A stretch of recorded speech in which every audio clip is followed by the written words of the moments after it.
So how many of you are still drunk on social 2 days, or is it 3 days now? 3 days. This is day 3 after SocialCon, the first ever SocialCon event in Los Angeles. If you missed it, it was April 3rd and 4th in LA at the Hyatt Regency, right next to the airport.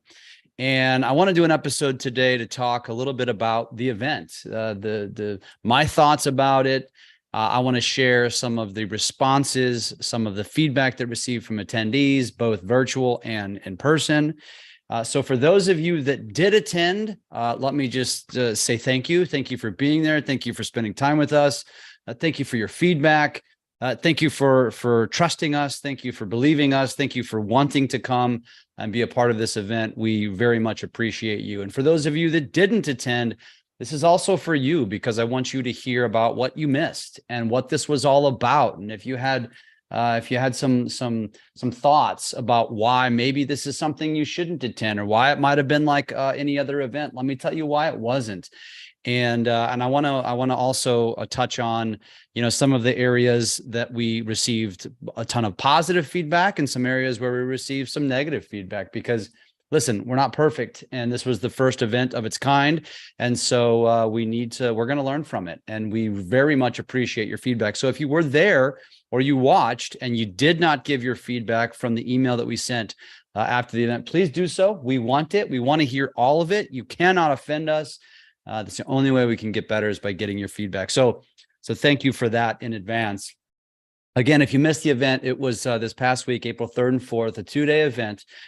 We actually, probably one of the things, and I want to explain the layout of the event. So first of all, the original design of the event was to be with non-real estate social media influencers. And the reason for that is because one of the things that Tristan and I have learned through our social media journey is that our success has come because we think and innovate outside of the box. We're not watching our industry, and this applies to all industries.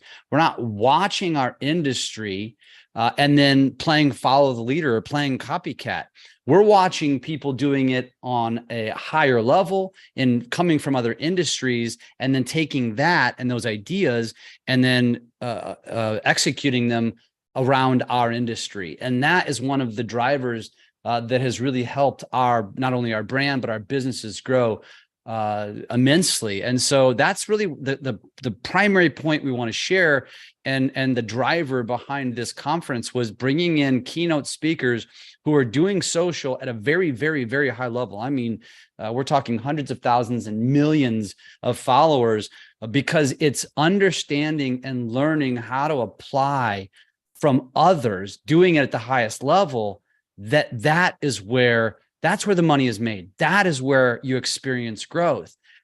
Too many of us spend our time copycatting or mimicking, and then we don't understand why social isn't growing, or why our business isn't growing as a result. Or we say social doesn't work, and it's simply not true. You're just not doing it correctly. So for those of you that didn't understand that, or still maybe don't understand that, that's why. Now, we did end up adding 2 real estate specific panels. So for those of you that were there that aren't real estate, and you might be thinking to yourself, yeah, I didn't like that part of it. First of all, we try not to make it real estate centric, but we also know that probably 90% of the audience was real estate. So we obviously are going to touch on that. However, again, everything that you learn, if this was an event around social media that was designed for selling shoes, that was designed for selling a certain product, it was designed as selling a different service, it's all applicable. It's all very applicable. And again, going back to what I said in the beginning about innovating and understanding how to apply what a social media influencer, a marketer, is doing around their business, their brand, to gain a following, to sell a product, and then applying it to mine, that's where the rubber meets the road. That is the key here. And so I really want to drive that home. So we had social media influencers. We had Dylan Huey, who's actually a student at USC. He runs the only social media like mastermind group across a bunch of universities across the country. He's had a TEDx talk.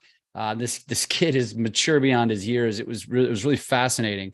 We had Kenya Kelly. Kenya Kelly is a TikTok coach. She's helped businesses and her own business grow as a result, specifically of TikTok. Amazing energy. She opened up the first day. She was great. London Lazarson, many of you already know London. We have done a lot with London already. He's become a very good friend. He's got over 10 million followers across social. And we learn a ton from London. And he was also very humorous and entertaining at the event. We ended day one with Gigi Robinson. It was more of a fireside chat. Gigi brings also very young, brings a ton of experience on social, does a lot with mental health. And we thought that was really important, not only because she understands social, but because so many professionals struggle with what's going on in their head. And we thought this would be very applicable. And I think it was for our audience. And then day two was Dylan, of course, which I've already mentioned. We had Austin Armstrong. Many of you know Austin. He's also become a very great friend. He's really hacked and figured out how to experience massive growth through social media. And then we ended the event with Kennedy Hart, who, by the way, killed it with a little rap. He actually does a lot of music through his socials, and he created a poem, he called it, that was a little song, and you'll have to check that out on our socials. It was so incredible. And Kennedy also brought some great energy. And then we had those real estate panels in between, and everybody who contributed was absolutely amazing. So if you're in real estate, you know most of these people: Zach Faust, Ed Stulock, Ian Michael, Kayla Callender, Nick Niehaus, Michelle Berman, Tyler Hassman, Kyle Draper, and Rhett Harmon. And all of them have become friends. All of them are doing social at a very high level, and they brought great contribution. If you want access to the recording, keep an eye on our emails. If you're at the event, you'll get access to it. So make sure you're checking your emails. If you were not at the event and you're interested in possibly buying the recording from this event, that opportunity is going to be made. We don't have the details yet, but feel free to shoot me or Drunk on Social or Tristan a DM, and we're happy to put you on a list so we can send this information to you. As far as the event itself, there was a few things that definitely were far from perfect, and I'm just gonna say it right now. I set the schedule. So for those of you that didn't like the schedule, fire at me. You can put me on the gun range and beat me up. Personally, I understand that obviously it's very difficult, and I'm gonna tell you, because the event itself, if you weren't there, we started at 9 and we ran till about 4 each day, and we only had a lunch break. And we announced this in the beginning, and we said, we know that this is not necessarily ideal. If you have to use the potty, just run out and do it. Because we wanted to maximize our time with these people. And so although doing breaks, and we will definitely build in breaks in the future, the part of the reason why I didn't is because when you do breaks, and as some of you probably saw and experienced, when you go out for a break, you go out for lunch, it's hard to get them back in the room. So it's kind of disrespectful to the speaker when we have to start, because we're on a schedule and people are milling around outside and talking and coming back to their seats. And so that's part of the reason why. I know it's not ideal, but that was one of the things that we tried to do. We did not build in a good opportunity for vendor time. Totally our bad on that. We definitely need to be better there, and we are going to work with our vendors. So if you're thinking that, or you're concerned about that, believe me, it's very important to us. Our vendors having success, not only you having success by what you're learning from us, but our vendors having success as a part of supporting us is also very important. And so we're gonna definitely put some emphasis on that. As far as the speakers, and so as anybody knows, when you go to an event, and this is really specifically for the people that were at the event. So if you were not at the event, if you watched it virtually, or you just didn't come at all, there was so much gold with the networking. And I think you all know this, right? The time spent in the bar, the time spent at breakfast, the time spent at lunch, the time spent at dinner, right? All the time that you get spent with each other. But one of the things that I asked of all of our speakers, including the panelists, was please be present. I know this firsthand. When I go speak, a lot of times when I go to events, I'm spending most of the time in my room. Because I'm getting work done, and I come down to speak, and then I go back to my room. Unless I'm asked, or it's a specific event where they want me to be very active, which I'm happy to be, it's the speakers typically aren't present. They come and they go, and this isn't uncommon. But we asked our speakers, be present. And for most of you, I know you experienced this, and our speakers were very present by and large.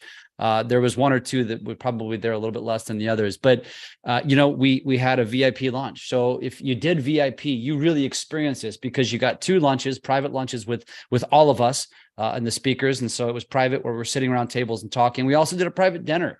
And so that is the advantage to being in the VIP. And I know for some of you, it's not affordable, but for those of you that did it, it was incredible, but also just outside in the open area. And that was important to us. So if you missed that, that was something that you should seriously, if for none of the other reasons, coming to our events is coming because our speakers are specifically asked to be very engaged, and many of them actually sat and watched the entire event as well, which is something that's also very important to us. And so that was another great takeaway from the event.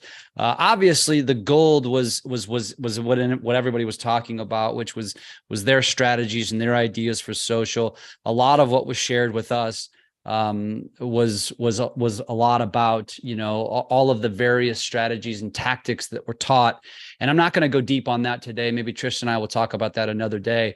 But if you have an opportunity to buy this recording and watch this, I think it would be very valuable for you, because what you're going to learn will absolutely be game changing for your business and for your brand. Because again, these people are doing it at a level that is so much above what all of us are doing, even myself and Tristan. That's why we had them. I mean, selfishly, and I've said this before, part of the reason we do this event is if no one shows up, I get to talk and learn from these people. And so, yeah, maybe it'll cost me more money, but that's where the gold is. And so it was really awesome to do that. I can't go through all of this feedback. It was all, gosh, I loved all of it, even the bad feedback, because like I said, we have to learn this. We have to be there. We have to learn from you guys as to what you want. One of the pieces of feedback that I will give you that somebody did say was, as a host, and they're talking about me and Tristan, don't be on your phone when you're on stage. And I'm gonna tell you why we do that. It's not because we're not engaged. It's because, and I think most of you should know this if you were at the event, we had these QR codes on the screen throughout the event where you could text in questions. So what we've learned through events in the past, and for those of you who weren't there, usually if you have a Q&A, which isn't very common at live events, which is one of the reasons why it was so important for us to include Q&As for all of our speakers and our panelists. It's hard to get a lot of questions because the room is very big. It's hard to run microphones to people. Although some people are very shy. They don't want to hold a microphone and ask a question. So we thought, what's the best way to get the most engagement, to remove any fear from asking a question, because it's basically anonymous. And so what we thought was, we're going to put a QR code on every screen throughout the event where you can scan the QR code, and then you can text Tristan and I in what's called the community app.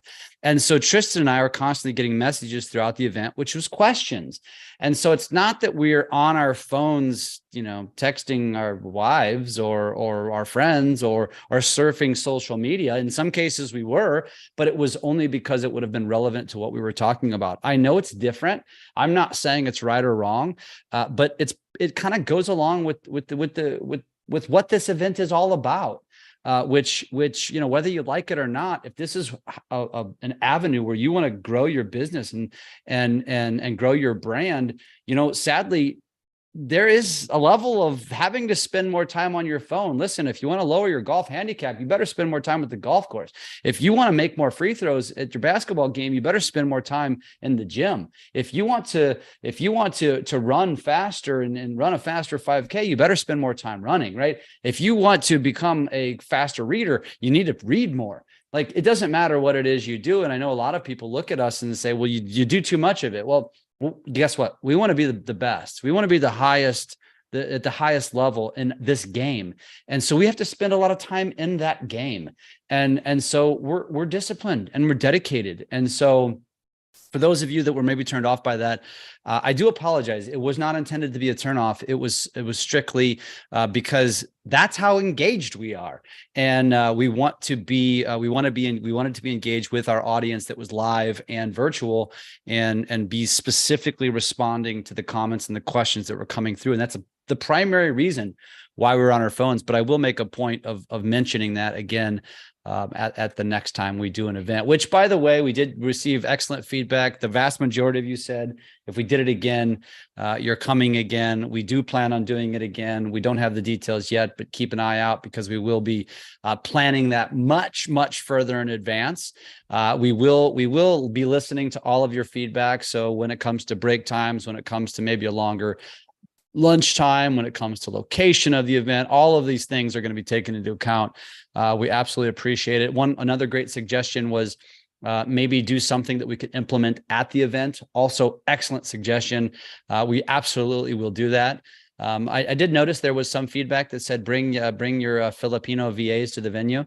I think that probably came from one of the Filipino VAs. So we love you, whoever did that. That was funny. Noted. That's a little costly to fly you here, but we appreciate that. Overall, I'm not going to spend any more time, going through all of this. The best thing I can say to you is that, those that attended, whether it was virtual or live, gained a ton. This was an event intentionally like no other. You're going to start to see a lot of the testimonial videos come out over the next few weeks that we took while we were there. We had a videographer there, and you're going to start to see snippets from our speakers, if you haven't already, from their presentations. This is an event that was intentionally designed to be like no other, to be something that forces you to get outside of the box, that forces you to get outside of the bubble that you're probably currently living in. And if you have no experience on, so whether you have no experience or you're very advanced on social, this was valuable to you. This is valuable to everyone. And that was the design. And we intend to continue to innovate on that realm.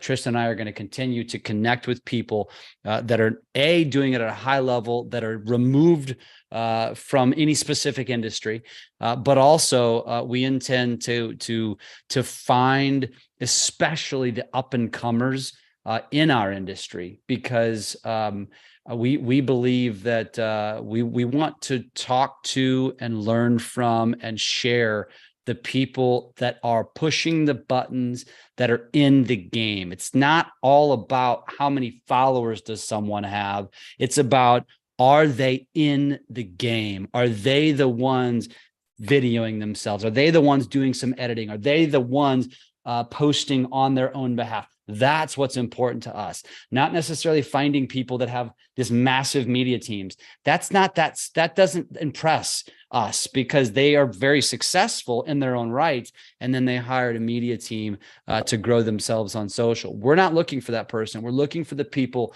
that are actually in the game. And so if you watch this and you are one of those people, you want to be a part of the Drunk on Social family, be in our webinars, interview you, maybe be a part of a future event, please connect with us. Thank you for listening today. I'm sure we're going to talk more about this event and SocialCon and all that it was and all that it can be, and will continue to be in the future. And until the next time, I am signing off. And if you want a copy of this recording, you don't have access, again, make sure you DM us. We will make sure that we get you those details. And we're looking forward to a continued fruitful year of growing on social media.